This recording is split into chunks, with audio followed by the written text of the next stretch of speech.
ভিডিওটি সম্পূর্ণ দেখুন এবং কমেন্ট করুন আর সাবস্ক্রাইব করে পাশে থাকুন। ধন্যবাদ। দর্শক আসসালামু আলাইকুম। দেশ ও দেশের বাইরে যারা আমার এই ভিডিও দেখেন, আজকের এই গুণী অভিনেতা, উনি একজন জনপ্রিয় এবং দেশের বাইরে যারা ওনাকে চেনেন, ওনাকে সারা বিশ্বের লোকই চেনেন যারা ওনার ছবি দেখেন। অনেকেই ওনার সিনেমা দেখে বড় হয়েছেন। ওনার গুণী এই অভিনেতা আজকে আমাদের সামনে এসেছেন আজকে একটি সাক্ষাৎকার দেওয়ার জন্য। ওনার কথা আমরা শুনবো এবং ওনার জন্য দোয়া করব, আল্লাহ যেন ওনাকে আরো সুন্দরভাবে রাখতে পারে। আলহামদুলিল্লাহ আলহামদুলিল্লাহ। আজকের এই অনুভূতিটা দর্শকদের উদ্দেশ্যে কিছু বলেন। আজকে আমাদের শিল্পী সমিতিতে আমরা আসছি, সবাই মিলিত হয়েছি সবাই। আমাদের এই পর্যন্ত চলচ্চিত্রে যত শিল্পী, চলচ্চিত্রে আমাদের যত শিল্পী সংস্থার যত হলো লোকজন যারা ইন্তেকাল করেছে এই পর্যন্ত সবার একটা দোয়া মাহফিল আমরা শিল্পী সমিতির তরফ থেকে আমরা করেছি।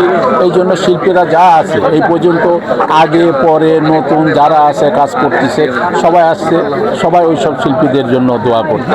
তবে আমি বলবো দর্শক ভাই যারা আছে, যারা আমাদের পুরান শিল্পীদের ছবি টবি দেখেছেন বা ইয়ে করেছেন, এখন আর তো তারা নাই, তাদের জন্য একটু দোয়া করবেন।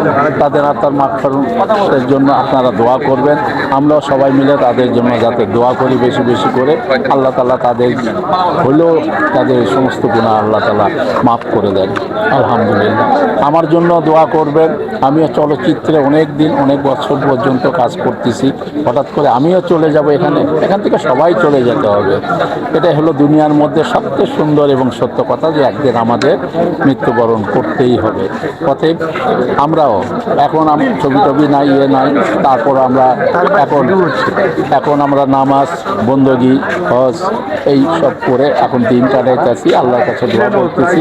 আপনারা দোয়া করবেন আমরাও যাতে যে কদিন থাকি ভালো থাকি, সুন্দর থাকি, সুস্থ থাকি। আলহামদুলিল্লাহ। সবাই আমাদের জন্য দোয়া করবেন।